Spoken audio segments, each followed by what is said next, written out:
aouzu billahi samil alim mina sheytaani rajim bismillahi rahmaani rahim. mbokk yi asalaamaaleykum. sama collègue député yi asalaamaaleykum. ñaan yàlla ñaanal Sénégal jàmm ñëpp am jàmm ziar nañ ñëpp di sant yàlla nag ak yonent bi di sant waa Sénégal di sant Cheikhul Khadim suñu sëriñ di sant le président Abdoulaye Wade le formateur de formateurs le plus grand républicain du Sénégal di sant bu baax ku nu encouragé te nekkul ci salle bi di sant suñu candidat le président Karim Meïssa Wade di sant maître Madické Niang ndax tey nekku fi waaye l'histoire m'a donné raison. J'ai été révélé au grand public lors du vote de la loi sur le parrainage, monsieur le ministre. Je pense que tey fii honorable député Rama Bodian toog sama doom jee toogoon na fi ma ni ko nous avons des idées et nous les défendons. Ce parrainage ne doit pas exister au Sénégal.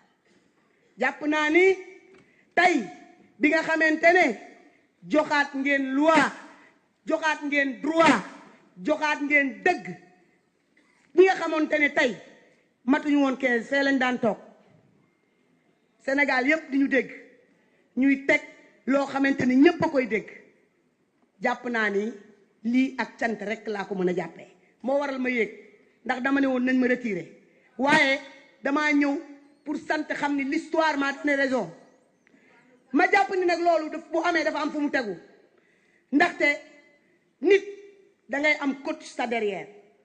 Nous avons des coachs au groupe parlementaire Liberté et Démocratie derrière ñu ñu ciy sant ñi nga xamante ne ñoo doon wax ne lii baax na lii baaxul nañ ko doxalee nii nañ ko waxee nii loolu tey moo law ba indi waxtaan bii nga xamante ne mooy le dialogue du peuple.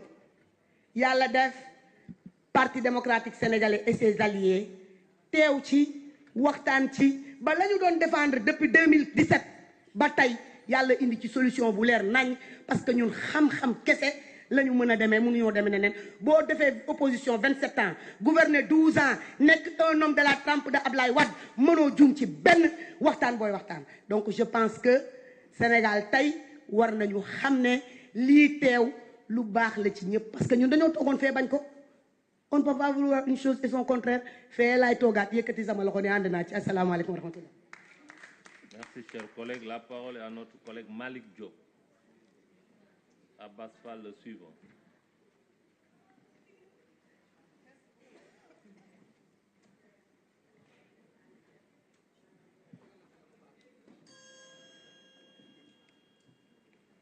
Monsieur le Président, honorables députés, Monsieur le Ministre, Mesdames et Messieurs,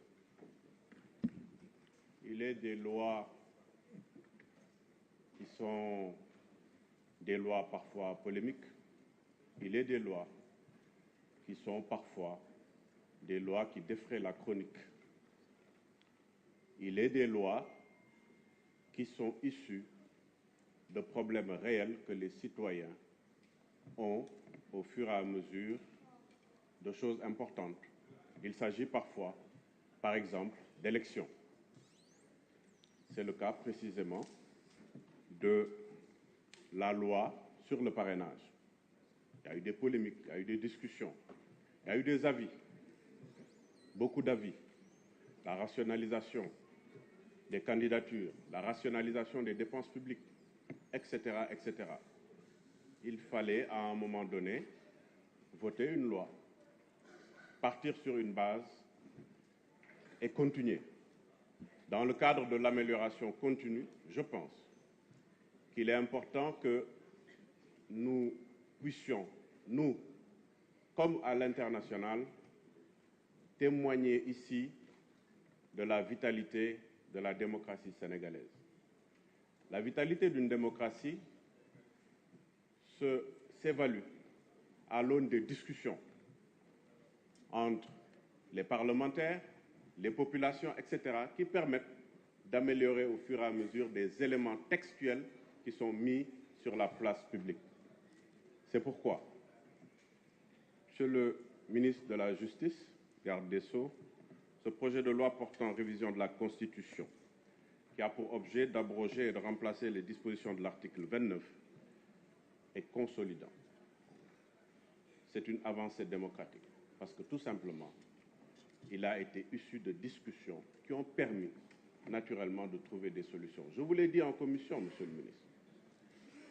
Vous n'êtes pas rentré dans vos officines et vous ne nous avez pas sorti ces éléments sur la base de réflexion entre quatre murs.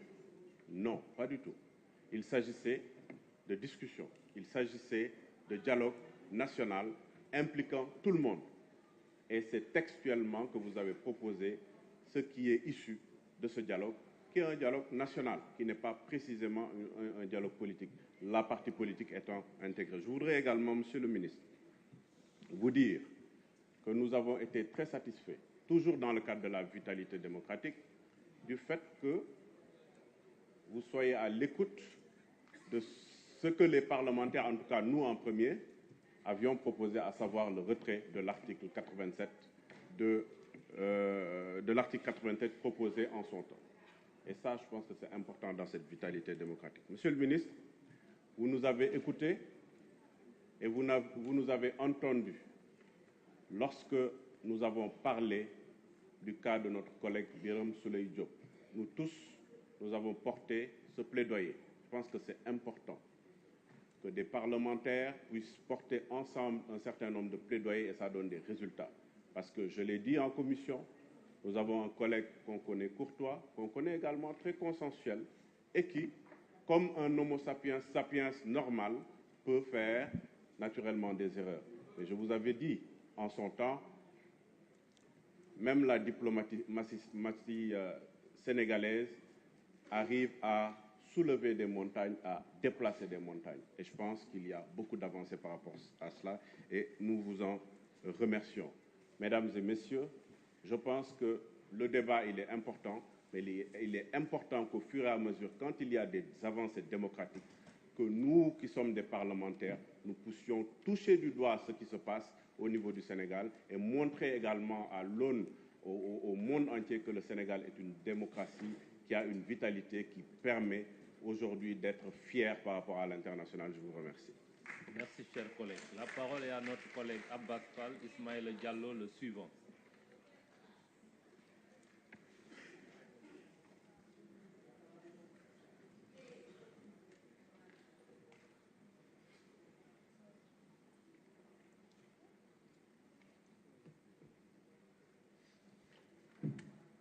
mbokk yi salaamaaleykum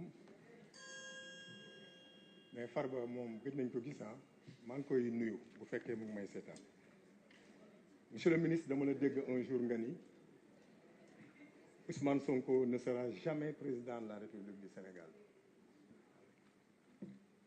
da nga fàtte boole ci incha allah parce que yow nga nelaw yeewu sax yàlla la. boo nelawee gént sax boo xëyee fàtte nga li nga géntoon donc munoo toog wax ne président Ousmane Sonko ne sera jamais président de la République du Sénégal boole ci incha allah nga taxaw ne da ngeen di jaay 2 millions de cartes pour fal le président Macky Sall boole woo ci incha allah moo taxit waa ji bokkatul. Désormais, c'est un futur ex-président de la République. Nous sóoraale yàlla. C'est extrêmement important. J'ai envie de dire tout ça pour ça. ba ñuy voter la loi sur le parrainage bokk naa ci ñi nekkoon ci mbedd bi di xeex contre le parrainage. Je ne peux pas aujourd'hui ma ñëwaat fii weddi la ma doon xeex. Nous sommes contre le parrainage. Il est antidémocratique. Anticonstitutionnel. Il viole les libertés des individus à vouloir gérer ce pays. Sénégal bari na ay nit ñoo xam ne nekkuñu ci ay partis politiques nekkuñu ci ay associations nekkuñu ci ay mouvements. Ils ont le droit d'aspirer à gérer ce pays nañ leen ci boole. Je suis foncièrement contre parce que ci mbedd mi laa nekkoon di ko xeex booba. beneen mbir bi mooy tout ça pour ça l'heure et lueur laa ko bëgg a tuddee parce que le problème mais n'est pas réglé même pour les candidats yi xalaat ne ñoom potentiellement ce parrainage là les arrange. Macky Sall soppeekuwul la mu defoon en 2019 pour toog c'est un futur ex-président de la République loolu lay defaat président Macky Sall d'accord loolu lay defaat pour ki nga xam ne moom la xalaat ne moom moo koy remplacer te loolu sax defe naa yéen a ëpp problème yi ñëpp parce que seen chaise yaa ngay naaw yéen a ngay dóorante yéen a ngay saagante kii naan diw laa àndal kële naan diw laa àndal yéen sax déjà am ngeen problème donc ce parrainage doit disparaître de la Constitution beneen bi il y a d'autres éléments yu nekk même ci loi bi yoo xam ne c'est des éléments handicapants on n'aura pas 5 à 6 candidats bu ñu continuer nii lii bu ñu ko voté fii bu ñu continuer nii on n'aura pas 5 à 6 candidats c'est pourquoi je demande à tous les candidats ñu xeex contre le parrainage parce qu'il est exclusif du yoon nañ ko dindi ci attelage bi beneen élément boo xam ne day handicaper déjà les gens mais pourquoi ñuy réduire le délai de 180 à 150 jours pour la collecte du parrainage les candidats perdent 30 jours yoo xam ne xëy na waroon nañ ci mën nañ ko utiliser mais pour am seen parrainage le tirage au sort d'accord bu njëkk ba nañ daan buuxante nit ñi di dorante kurpeñ pour jëkk jàll d'accord tirage au sort mais le tirage au sort ne règle pas le problème des doublons donc rien n'a changé je suis désolé donc monsieur le ministre beneen bi les sanctions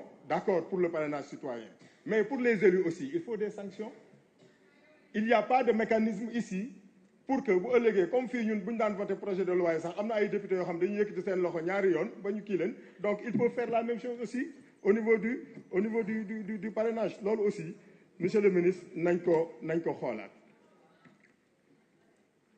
en gros monsieur le ministre ce parrainage est anticonstitutionnel Macky Sall day dem nañu bàyyi ak suñu réew du moom moo ñuy wax lu ñuy def suba na dem bàyyi ñu ci jàmm Ousmane Sonko nag day bokk gi yow dama la ragal parce que da nga daan wax naan Macky du bokk Ousmane Sonko day bokk Macky dem na Ousmane Sonko day bokk yàlla kese moo mën a tere Ousmane Sonko bokk ci élection présidentielle incha allah et il sera le 5e président de la République du Sénégal bu soobee yàlla je vous remercie mes très chers amis. La parole est à notre collègue Ismaïla Diallo. Oumar Sy le suivant.